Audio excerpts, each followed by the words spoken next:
Hello everyone, welcome to our by Vipin Sir channel. So today we'll are discuss nature of the quadratic equations कि basically जो हमारे पास quadratic equations है उसकी nature क्या है वो हम इस वीडियो में डिस्कस करें। तो बेसिकली थ्री कंडीशंस है हमारे कि किसी भी क्वाड्रेटिक इक्वेशंस को नेचर को आइडेंटिफाई करने के लिए। तो उससे पहले हम डिस्कस करेंगे कि जो हमारे पास क्वाड्रेटिक फॉर्मूला है वो क्या होता है। हालांकि अब की जो सिलेबस में है वो क्वाड्रेटिक फॉर्मूला का यूजेज नहीं रहे, लेकिन जो कंडीशंस हम निकालेंगे कि कौन हमारी क्वाड्रेटिक इक्वेशन की नेचर क्या होगी वो बेसिकली हमारे क्वाड्रेटिक फॉर्मूले से निकल के आती है। फिर हम डिस्कस करेंगे कि डिस्क्रिमिनेंट, एक्चुअली जो मैं बात कर रहा हूँ ना कि कंडीशंस, तो वो डिपेंड करेंगी आपकी किसके ऊपर, डिस्क्रिमिनेंट के। तो हम डिस्क्रिमिनेंट कैलकुलेट करेंगे और वहां से बता देंगे कि हमारे पास जो क्वाड्रेटिक इक्वेशन की नेचर क्या होगी।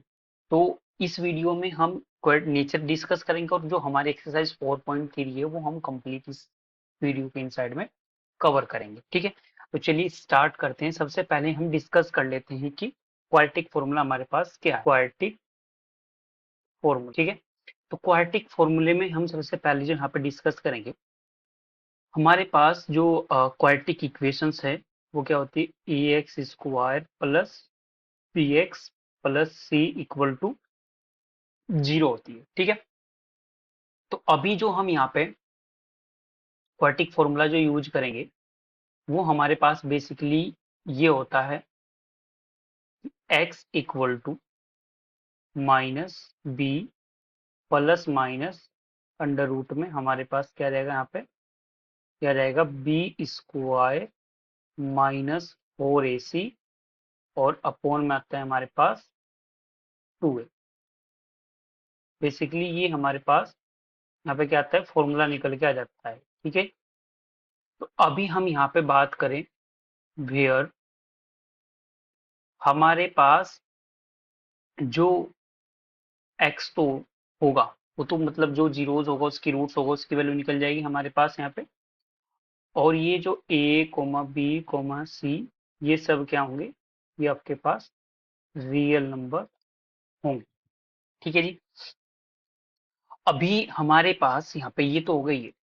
अभी जो हम यहाँ पे डिस्कस करेंगे वो डिस्कस करेंगे हम डिस्क्रिमिनेंट के बारे में। ठीक है जी, किसके बारे में डिस्कस करेंगे हम, डिस्क्रिमिनेंट। तो हमारे पास जो डिस्क्रिमिनेंट है ये बेसिकली क्या है। ठीक है, तो अभी हम इसके बारे में यहाँ पे डिस्कस करेंगे। तो डिस्क्रिमिनेंट को बेसिकली जो हम रिप्रेजेंट करते हैं वो कैपिटल डी से करते हैं। और कैपिटल डी इक्वल टू मेरे पास होता है बी स्क्वायर माइनस 4ac। क्या होता है मेरे पास, बी स्क्वायर माइनस 4ac। ठीक है, यानी कि जो अब हम नेचर के बारे में डिस्कस करेंगे वो डिपेंड करेगा डिस्क्रिमिनेंट के ऊपर। ठीक है, तो अब हम यहाँ पे डिस्कस करने वाले हैं इसके ऊपर, नेचर ऑफ रूट, कि रूट्स की नेचर बेसिकली क्या होगी। ठीक है जी, तो रूट्स की नेचर हमारे पास क्या होगी, ध्यान से अंडरस्टैंड करना आप इसको। हमारे पास यहाँ पे देखो, हमारे पास यहाँ पे क्या होगा, अभी मैं यहाँ पे कंडीशन केसेस बना देता हूँ। हम लेके चलते हैं कि हमारे पास जो केस फर्स्ट है, ठीक है, केस फर्स्ट में हमने क्या ले लिया, अगर मेरे डी की वैल्यू ग्रेटर देन 0 होगी, या इसको मैं सिंपली ऐसे लिख सकता हूँ कि b square minus 4ac greater than 0, इस कंडीशन में जो उसके रूट्स होंगे, ठीक है, तो वो हमारे पास होंगे two distinct distinct real roots होंगे। मतलब डिस्टिंक्ट का मीनिंग है डिफरेंट, अलग अलग, कि दोनों रूट्स क्या होंगे, अलग अलग होंगे और क्या होंगे, रियल रूट्स होंगे। अभी हम लेके चलते हैं अपना केस सेकंड। हमारे पास केस सेकंड क्या होगा, हमने ऐसा लिख लिया यहाँ पे कि मेरे पास जो डी है वो मेरा इक्वल टू 0 है, या फिर सिंपली मैं इसको ऐसे भी बोल सकता हूँ कि बी स्क्वायर माइनस 4ac की जो वैल्यू कैलकुलेट होके आएगी मेरे पास, वो क्या आएगी मेरे पास, वो आएगी इक्वल टू 0। इस कंडीशन में मेरे पास जो इसके रूट्स होंगे वो क्या होंगे, two equal real roots exist करेंगे इसके अंदर, ठीक है। एंड थर्ड केस जो हमारे पास आएगा, क्योंकि लास्ट केस है, वो होएगा ये। क्या होगा उसमें? उसमें बेसिकली हमारे पास ये कंडीशन होगी कि डी मेरा क्या हो जाए, लेस देन जीरो हो जाए। डी की वैल्यू क्या हो जाए, लेस देन जीरो। या फिर सिंपली मैं बोल सकता हूँ b square minus 4ac equal to मेरे सॉरी, यहाँ पे आ जाएगा मेरे पास less than zero. Less than zero का मतलब है कि निगेटिव में उसकी वैल्यू चली जाएगी। तो अगर इसकी वैल्यू निगेटिव में जा रही है, उस कंडीशन में मेरे पास यहाँ पे क्या रहेगा, उस कंडीशन में मेरे पास जो यहाँ पे रहेगा वो ये आ जाएगा, ठीक है। हम्म, उस कंडीशन में बोल देंगे नो रियल रूट एग्जिस्ट। मतलब उसमें कोई भी रियल रूट्स आपका एग्जिस्ट ही नहीं करेगा। तो बेसिकली ये थ्री कंडीशन है आपकी, ठीक है। इन थ्री कंडीशंस के बिहाफ पे ही आप अपने क्वाड्रेटिक इक्वेशंस के रूट्स को क्या कर सकते हो, डिफाइन कर सकते हो, आइडेंटिफाई कर सकते हो कि बेसिकली वो है क्या, ठीक है। तो अभी हम प्रॉब्लम्स डिस्कस करेंगे इनके बेस्ड ऑन, तो वहां से आपको क्लियर हो जाएगा, ठीक है। तो चलिए हम एक्सरसाइज स्टार्ट करते हैं।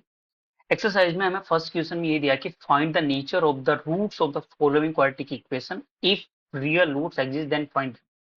इसने ये भी बोल दिया कि आपको फर्स्ट ऑफ ऑल तो उसकी नेचर बतानी है, अगर उसकी रूट्स मतलब एग्जिस्ट करते हैं तो फिर उनको रूट्स को आपको क्या करना है, कैलकुलेट भी करना है, फाइंड भी करना है, ठीक है। तो सबसे पहले हम कैसे करेंगे, यहाँ पे प्रॉपर अंडरस्टैंड कर लेते हैं इसके सॉल्यूशन। तो सॉल्यूशन में मैं क्या कर दूंगा, यहाँ पे ध्यान से अंडरस्टैंड करना। मैं फर्स्ट ऑफ ऑल तो क्या करूंगा, कंपेयरिंग कर दूंगा, comparing comparing by a x square plus b x plus c equal to zero.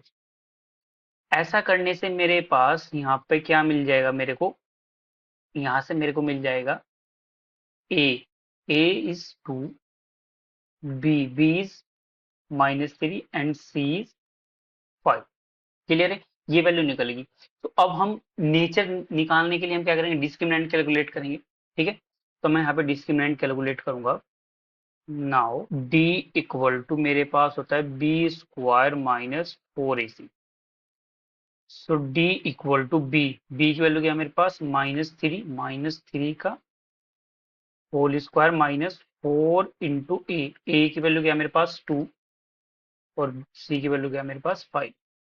अब मैं इसको यहाँ पे कैलकुलेट करूंगा तो 3 का स्क्वायर तो कितना रहेगा 9, माइनस 4 2 जा 8, 8 5 जा 40। इट मीन्स यहाँ पे डी की वैल्यू निकल जाएगी माइनस में 31। सो मेरे को यहाँ पे क्लियर होगा कि डी की जो वैल्यू है वो लेस देन जीरो है। सो मैं क्या लिख सकता हूँ फाइनली, फिर यहाँ पे मैं लिख सकता हूँ देयर फोर,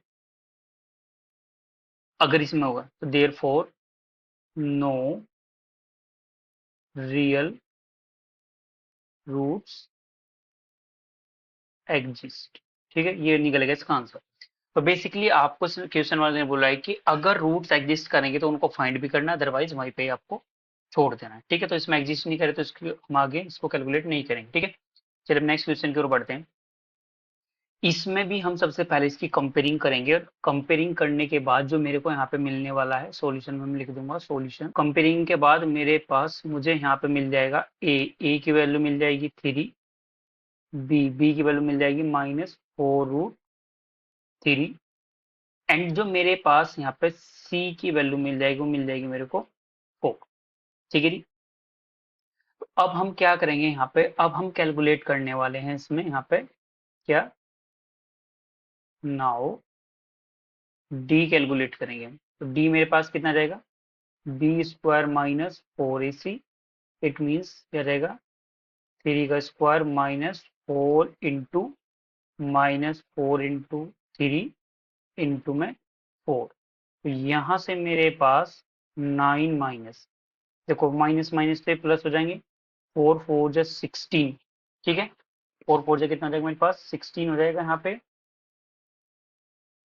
क्लियर है ना तक। 4 4 जा कितना हो जाएगा यहाँ पे 16, और 16 फोर्जा, क्योंकि मेरे पास बेसिकली ये है यहाँ पे, ठीक है। एक्चुअली यहाँ पे वैल्यू बी की वैल्यू है हमारे पास 4√3, ठीक है। हमने ये यहाँ पे कितना है 4√, इसको दोबारा से रख लेते हैं ना, ये आ जाएगा मेरे पास यहाँ पे बी की वैल्यू है -4√3 का होल स्क्वायर -4ac, ये आ गया। तो ये आ जाएगा यहाँ पे आपके पास 4 का स्क्वायर तो कितना होगा 16, और 16 3 से कितना हो जाएगा मेरे पास 40, कितना हो जाएगा 48, -4 3 से 12 4 जा 48। इट मीन्स डी की वैल्यू यहाँ से क्या निकलेगी 0। जब डी की वैल्यू 0 है तो क्या होता है उसमें रूट एग्जिस्ट करेंगे और वो फिर कैलकुलेट भी हमें करनी है, ठीक है। तो मैं क्या लिख सकता हूँ यहाँ पे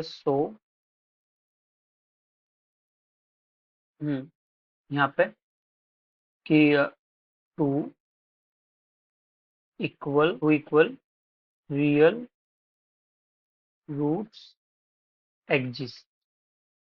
प्रीक्वेशन वाले ने बोला है कि अगर वो एग्जिस्ट करे तो उनको कैलकुलेट भी आपको करना है, उनको क्या करना है आपको कैलकुलेट भी करना है। तो कैलकुलेट आप स्प्लिटिंग मिडल टर्म मेथड से कर सकते हो, ठीक है। तो चलिए यहाँ पे यानी कि फैक्टराइजेशन मेथड से, तो हमारे पास है 3x² -4 + 4 और इक्वल टू में 0। तो यहाँ पे 3 4 जा 12 आएगा, 12 कैसे टू फैक्टर जो एडिया सब्ट्रैक्ट होकर आपको आएगा 4√3 प्रोवाइड कर। ऐसा अगर हम करेंगे तो थोड़ा सा हमारे लिए टफ हो जाएगा, तो हम इसी को मिडल टर्म को अरेंज करेंगे। देखो कैसे करूंगा मैं पे 3x² माइनस, इसको मैं लिखने वाला हूँ √3x, ठीक है। मेरे को बताना कि हम इसको ऐसे लिख सकता हूँ या नहीं। √3x मैंने इसको लिख दिया यहाँ पे, और प्लस में मैं यहाँ पे लिख सकता हूँ, क्या लिख सकता हूँ अभी इसके बेसिकली हमें फैक्टर करना है, ठीक है। तो फैक्टर हम इस तरीके से करेंगे ताकि मिडल टर्म में से ये मिडल टर्म को इस तरीके से ब्रेक करेंगे ताकि इसमें से भी कॉमन आ जाए और इसमें से भी हमारे पास ये कॉमन आ जाए, ठीक है। तो मैंने क्या किया है यहाँ पे, ये √3x इसमें से लिख दिया, तो फिर मेरे पास -3√3x +4 और इक्वल टू 0 बन जाएगा।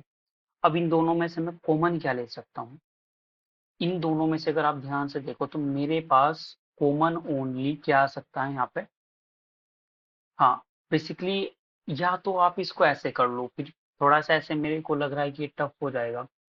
अगर हम इसको मतलब 4√3 समथिंग इधर लिख लें, और क्योंकि मैं इसको √3 लिखूंगा तो फिर इसमें से √3 हम कॉमन ले लेंगे तो मेरे पास √3x -1 बन जाएगा।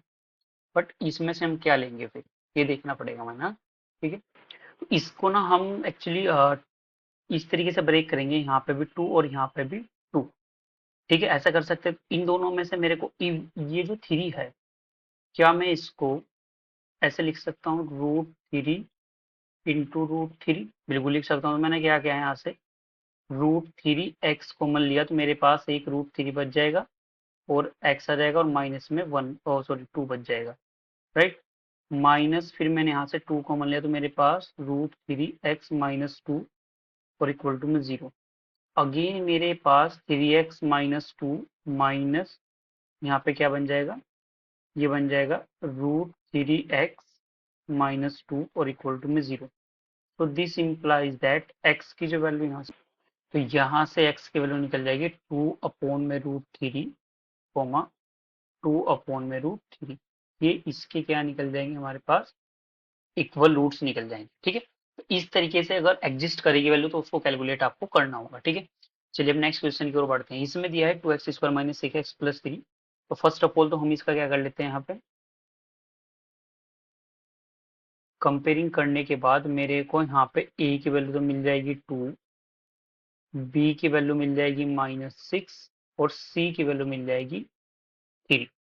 सो मैंने क्या किया यहाँ से d कैलकुलेट किया b² -4ac, तो b is nothing but -6² -4 into a is 2 c is 3, 6 का स्क्वायर 36, 4 2 जा 8, 3 जा 24।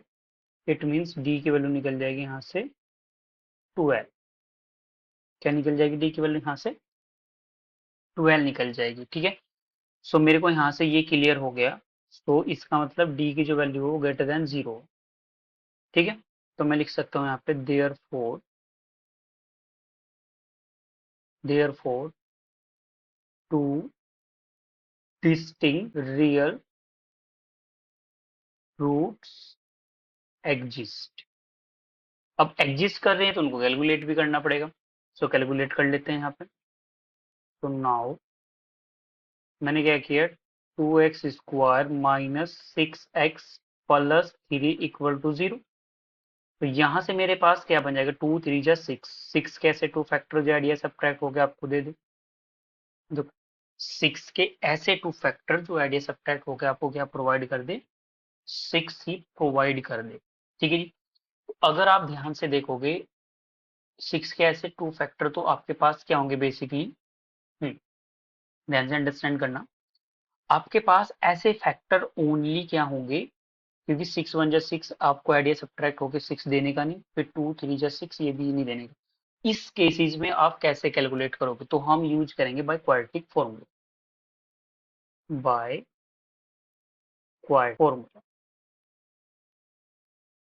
तो हमारे पास क्वाड्रेटिक फॉर्मूला क्या है जी, ये है हमारे पास x equal to minus b plus minus root में b² माइनस 4ac और अपॉन में क्या रहेगा मेरे पास 2a।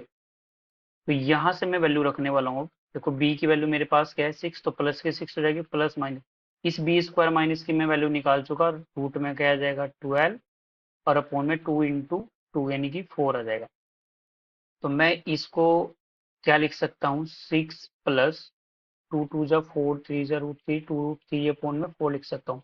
अब वन टाइम मैंने पॉजिटिव ले लिया, दो केसेस बनेंगे यहाँ पे। तो टेकिंग पॉजिटिव साइन,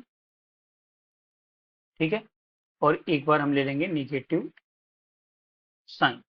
तो जब मैं पॉजिटिव साइन लेंगा तो फाइनली मेरे पास यहाँ पे क्या वैल्यू निकल के आ जाएगी इसकी, मैंने फिर इसमें से 2 भी कॉमन ले लिया, 2 से 2 कैंसिल में कर दूंगा, ध्यान से देखना, मैंने 2 कॉमन लिया, 2 से 2 कैंसिल किया, तो न्यू यहाँ पे क्या बन जाएगा 3 प्लस में √3 और अपॉन में कितना बन जाएगा मेरे पास, 2 से 2 कैंसिल होगा तो ये आ जाएगा। जब मैं माइनस लिखूंगा तो x की वैल्यू आ जाएगी 3 माइनस √3 अपॉन में 2। तो इसके हमारे पास ये क्या आ जाएंगे इसके यहाँ पे, ये आ जाएंगे 2 डिस्टिंक्ट रूट्स आ जाएंगे इसके निकल के। ठीक है, क्लियर है ना। तो ये इसके 2 डिस्टिंक्ट रूट निकल गए हमारे पास इस तरीके से। तो बेसिकली आपको क्या करना है कि सबसे पहले एग्जिस्टेंस चेक करनी है, फिर उसके बाद आपको, अभी समटाइम्स ऐसा होगा कि आपके पास निकल नहीं पाने के मतलब ना फैक्टर इसके, देखो स्प्लिटिंग मीडियम टर्म में फैक्टर जिस मेथड से कैलकुलेट कर रहे थे तो वहां से निकल नहीं पा रहे थे, तो हमने किसका यूज कर अपने क्वाड्रेटिक फॉर्मूले का यूज कर लिया। ठीक है, अब हम नेक्स्ट क्वेश्चन की ओर बढ़ते हैं। ये वर्ड्स प्रॉब्लम्स नहीं है, बेसिकली इसमें आपको कुछ कंडीशन दी है, उसके भी आपको कैलकुलेट करना है। इसने बोला है find the values of k for each of the following quadratic equation so that they have two equal roots. Question में ऑलरेडी गिवन है कि आपको इक्वल रूट्स गिवन है, तो बस केवल के की वैल्यू आपको कैलकुलेट करनी है। तो रिमेंबर दैट जब इक्वल रूट्स होंगे तो उस कंडीशन में डी की वैल्यू क्या होती है, D equal to 0। It means हम डी की वैल्यू 0 के इक्वेट करेंगे, वहां से के की वैल्यू निकालेंगे। ठीक है, तो देखिए सॉल्यूशन हम इसका अंडरस्टैंड कर लेते हैं। यहाँ पे सॉल्यूशन में मेरे पास यहाँ पे ए की वैल्यू तो मिल जाएगी 2, बी की वैल्यू मिल जाएगी मेरे पास के, और सी की वैल्यू मिल जाएगी मेरे पास यहाँ पे 3। तो अब मैं क्या करूंगा, अब मैं यूज करूंगा अपना डिस्क्रिमिनेंट। ठीक है, हम लिख देंगे we have given, what will be given, हमें ये गिवन है कि डी इक्वल टू 0। अब डी मेरे पास क्या है, b² minus 4ac equal to 0। तो मैं यहाँ पे इसकी वैल्यू रखने वाला हूँ। अब तो मेरे पास b के का square minus 4 into A is 2 और इंटू सी 3 और इक्वल टू में 0। तो k इक्वल माइनस में 4 2 जा 8 3 जा 24 इक्वल टू 0। तो k² इक्वल टू आ जाएगा +24। अब रिमेंबर दैट आपको पता है जब भी कोई स्क्वायर को हम इक्वल टू से दूसरी साइड ट्रांसफर करते हैं तो बेसिकली वो क्या हो जाता है आपके पास, टू साइन लेके जाते हैं प्लस और माइनस।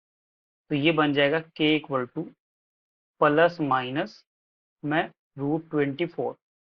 अब इसको मैं क्या लिख सकता हूँ, √24 को बताओ, क्योंकि इसके तुम फैक्टर करोगे तो हमारे पास क्या आ जाएगा, 24 के देखो आप यहाँ पे फैक्टर करोगे तो हमारे पास यहाँ पे 2 से कैंसिल होके 12 आ जाएगा, फिर 2 से कैंसिल होके 6, 2 से कैंसिल होके 3 और फिर 3 1 से 3। इट मीन्स आप इसको लिख सकते हो यहाँ पे 2√6 प्लस माइनस, ये वैल्यू इसमें इसकी आ जाएगी। ठीक है, साइन प्लस माइनस को जरूर करना क्योंकि एबीसी मैंने स्टार्टिंग में बताया था रियल नंबर से एग्जिस्ट कर रहे हैं। ठीक है, क्लियर है ना। तो चलिए अब नेक्स्ट क्वेश्चन की ओर बढ़ते हैं।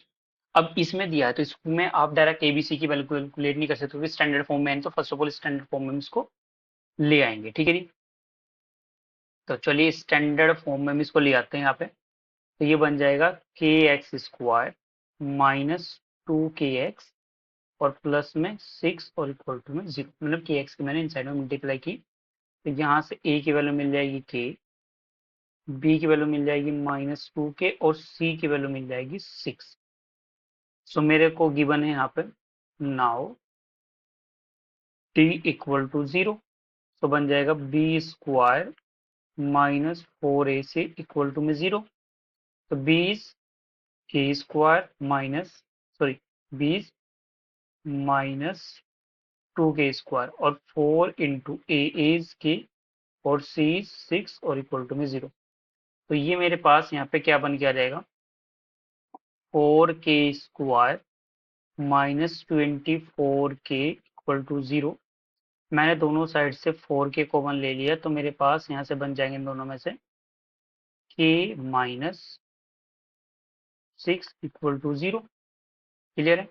सो मेरे पास यहाँ से k की वैल्यू जो निकल जाएगी, जब मैं 4k को 0 रखूंगा तो k इक्वल टू 0 आ जाएगी और एक बार k की वैल्यू मेरे पास ये आ जाएगी 6। तो इसकी दो वैल्यूज यहाँ पे कैलकुलेट होके आ जाएंगे। सिंपल है, तो काफी इंपॉर्टेंट क्वेश्चन है आपके पास ही, इस टाइप से ही पूछे जाते हैं। ठीक है, चलिए अब हम वर्ड्स प्रॉब्लम की ओर बढ़ते हैं। इसमें बोला है कि is it possible to design a rectangular mango grove whose length is twice its breadth and the area is 800 meter square, if so find its length and breadth।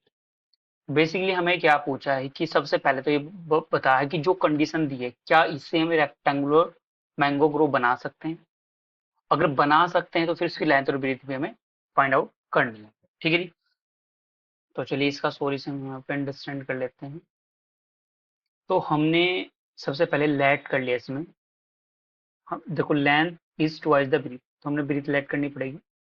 Late the breadth of rectangular mango grove equal to मेरे पास होगी वो x metre, हमने let कर ली, and the length of rectangular mango grove, वो हमने, क्योंकि इसका क्या है ट्वाइस है तो मतलब क्या हो जाएगा 2x मीटर हो जाएगा हमारे पास। ठीक है, अब हमें अकॉर्डिंग टू क्वेश्चन में ये बोला है, क्या बोला है, एरिया, एरिया हमें दिया है यहाँ पे 800 मीटर स्क्वायर। तो रेक्टेंगल के एरिया का फॉर्मूला क्या होता है, length into breadth equal to 800 meter. Length is 2x into x equal to 800। तो यहाँ से मेरे पास आ जाएगा 2x² इक्वल टू 800। ठीक है जी, तो यहाँ से x² आ जाएगा मेरे पास 400। क्लियर है ना, x² मेरे पास कितना आ जाएगा 400, यहाँ से निकल जाएगा। तो अभी इसको निकालना है, इज इट पॉसिबल। ठीक है, तो पहले हमें कंडीशन चेक करनी पड़ेगी। तो कंडीशन चेक करने के लिए हम इसका डी निकालेंगे पहले, तो इसको हम ऐसे भी तो लिख सकते हैं ना यहाँ पे। पहले मैं लिख सकता हूँ x² 400 इक्वल टू 0। तो यहाँ से अगर आप ध्यान से देखोगे, ए की वैल्यू तो आपको कितनी मिल जाएगी यहाँ से 1, बी की वैल्यू कुछ नहीं है तो 0 होगी, और सी हो जाएगा माइनस के 400। तो अब आप कैलकुलेट करोगे यहाँ से, नाउ डी, डी है आपके पास b square minus 4ac, so b b is 0 minus 4 into 1 into में माइनस के 400। तो डी की वैल्यू क्या आ जाएगी मेरे पास 1600 आ जाएगी। इट मीन्स यहाँ से डी मेरा ग्रेटर देन 0 है, मतलब डी एग्जिस्ट कर रहा है। ये क्या कर रहा है मेरे पास, एग्जिस्ट कर रहा है। तो जब एग्जिस्ट कर रहा है तो मुझे उसकी लेंथ और ब्रीथ भी बतानी है, ठीक है। तो मैं यहाँ पे फाइनली क्या लिख सकता हूँ, तो यहाँ से मैं x इक्वल टू में एक्स स्क्वायर इक्वल टू 400 था, तो x की वैल्यू कितनी जाएगी प्लस माइनस में रूट में 400, इट मीन्स x की वैल्यू आ जाएगी प्लस माइनस में 20। अब तुम्हें पता है हम क्या करेंगे, यहाँ पे x की वैल्यू क्या लेके चलेंगे, प्लस की लेके चलेंगे, ठीक है, क्योंकि लेंथ और ब्रीथ प्लस पॉजिटिव होगी। तो मेरे पास आप फिर यहाँ पे देयर फॉर में लिख दोगे फाइनली में, कि जो आपके पास इसकी ब्रीथ है, ब्रीथ वो तो कितनी निकल जाएगी 20 मीटर, और जो लेंथ है वो कितनी निकल जाएगी 40 मीटर निकल जाएगी। ये हो जाएगा इसका आंसर। क्लियर है। चलिए अब नेक्स्ट क्वेश्चन की ओर बढ़ते हैं।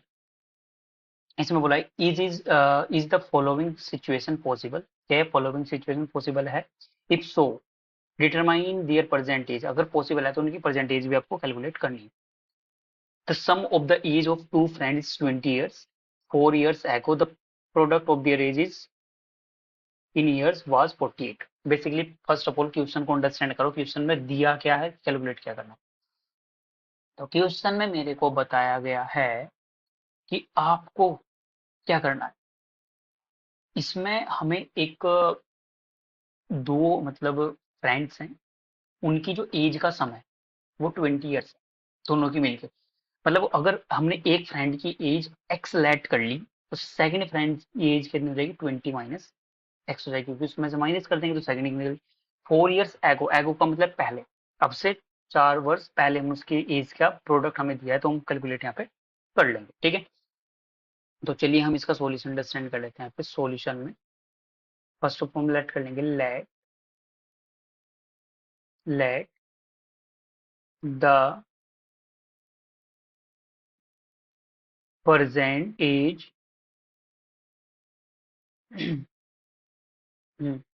The percentage of first friend, उन्होंने बोले फर्स्ट फ्रेंड की परसेंटेज एक्स ईयर है, ठीक है, and the present age of second friend की हो जाएगी 20 माइनस एक्स, क्योंकि इन दोनों का सम आपको दिया है, ठीक है।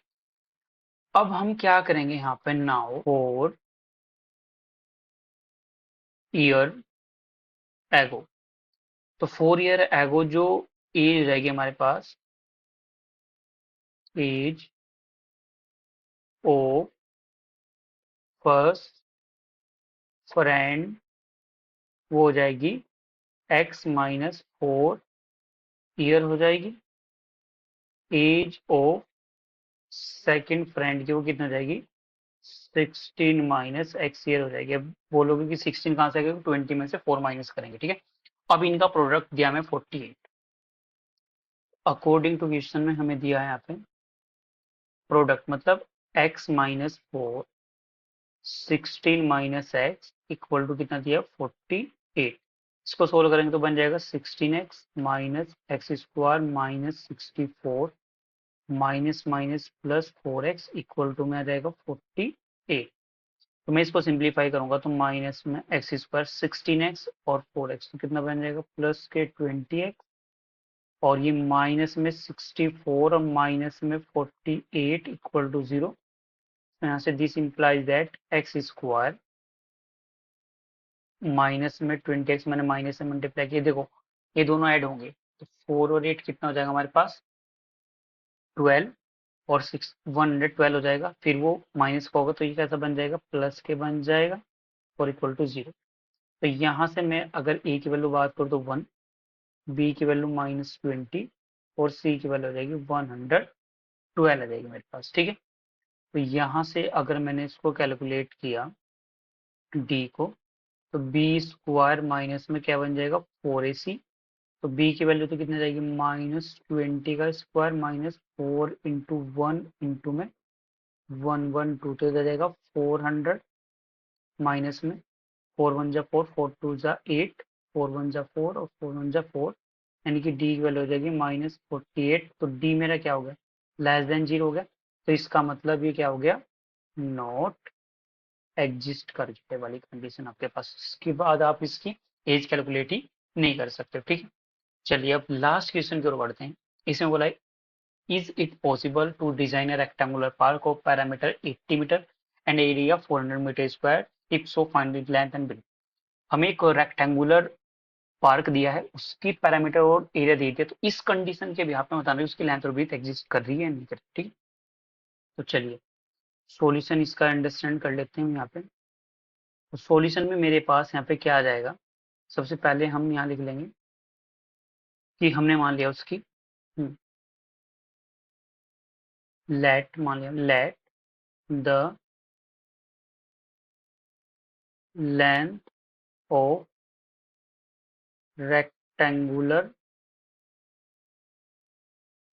पार्क, हमने मान लिया कि लेंथ उसकी हमारे पास एल है, या चलो एक्स ही मान ली। ठीक है, फिर कंफ्यूजन नहीं होने का, एक्स मीटर है एंड द ब्रीथ, ब्रीथ हमने मान ली उसकी, वो हमारे पास वाई मीटर। अब हमें गिवन है यहाँ पे, अकॉर्डिंग टू क्वेश्चन की बात करेंगे हम यहाँ पे, ए हमें दिया पैरामीटर, क्या दिया हमें, parameter, parameter of rectangular park को दिया हमें 80 मीटर। तो रेक्टेंगल के पैरामीटर का फॉर्मूला क्या था, 2 into length plus breadth equal to में 80, 2 into length is x plus y equal to में कितना जाएगा 80। तो यहाँ से x plus y equal to कितना जाएगा आपके पास 40 आ जाएगा। ठीक है, यहाँ से मैं अगर x की वैल्यू कैलकुलेट करूँ, दिस इंप्लाइज दैट, तो x की वैल्यू आ जाएगी 40 माइनस y, क्योंकि हमें इसको क्वाड्रेटिक फॉर्म में लाना है, इसको मैंने बोल दिया सेकंड। एंड एरिया दिया है मुझे यहाँ पे, कितना दिया 800 मीटर स्क्वायर, राइट, नहीं सॉरी 400, ये दिया है 400। Length into breadth equal to में जाएगा 400। तो यहाँ से मेरे पास x into y equal to में जाएगा 400। तो मैंने x की वैल्यू रख दी यहाँ पे 40 माइनस वाई इंटू में y और इक्वल टू में रहेगा 400। रीजन लिख देंगे फ्रॉम इक्वेशन हमने फर्स्ट का यहाँ पे यूज कर लिया। ठीक है, तो बन जाएगा 40y माइनस में वाई स्क्वायर माइनस में 400 और इक्वल टू में 0। तो दिस इम्प्लाई दैट, मैंने माइनस से मल्टीप्लाई की तो मेरे पास कुछ ये बन के आ गया। अब मैं यहाँ से e की वैल्यू कैलकुलेट करूँ तो आ जाएगी 1, b की वैल्यू अगर मैं कैलकुलेट करूंगा तो आ जाएगी माइनस में 40, और c की वैल्यू अगर मैं कैलकुलेट करूँ तो आ जाएगी मेरे पास 400। ठीक है, सो नाउ अब मैं यहाँ पे कैलकुलेट करूंगा अपना b, वो है मेरे पास बी स्क्वायर माइनस 4ac। तो बी मेरे पास कितना है -40 का स्क्वायर 4 इंटू 1 इंटू में 400, तो आ जाएगा 1600 का स्क्वायर, और ये भी आ जाएगा 1600, यानी कि डी की वैल्यू आ जाएगी 0, मतलब ये एग्जिस्ट कर रहा है। ठीक है, तो एग्जिस्ट कर रहा है तो मुझे को इसकी क्या निकालनी है, फिर वैल्यू भी निकालनी है। ठीक है, तो मैं डायरेक्टली यहाँ पे एक्चुअली यूज कर सकता हूँ अपना बाय क्वाड्रेटिक फॉर्मूले को, उससे और ईजी हो जाएगा। X equal to minus b plus minus में रूट में मैं क्या लिख दूंगा बी स्क्वायर माइनस 4ac, और अपॉन में क्या लिख दूंगा मैं यहाँ पे 2a। X equal to minus b plus 40 आ जाएगा, प्लस माइनस की वैल्यू 0 और अपॉन में 2 आ जाएगा। तो यहाँ से एक्स की वैल्यू मेरे पास 20 निकल जाएगी।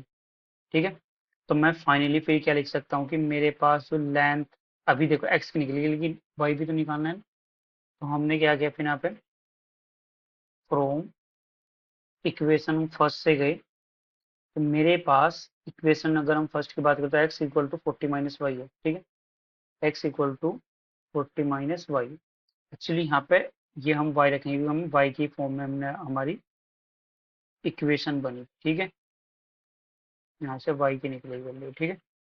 तो मेरे पास यहाँ पे हम रख देंगे, तो x इक्वल टू आ जाएगा 40 माइनस में कितना है मेरे पास 20। तो x की वैल्यू आ जाएगी मेरे पास 20 मीटर आ जाएगी, ठीक है। 20 मीटर, और ये आ गई 20 मीटर, ठीक है। तो देयर फोर में लेंथ हमारे पास कितनी निकल गई, 20 मीटर, और ब्रीथ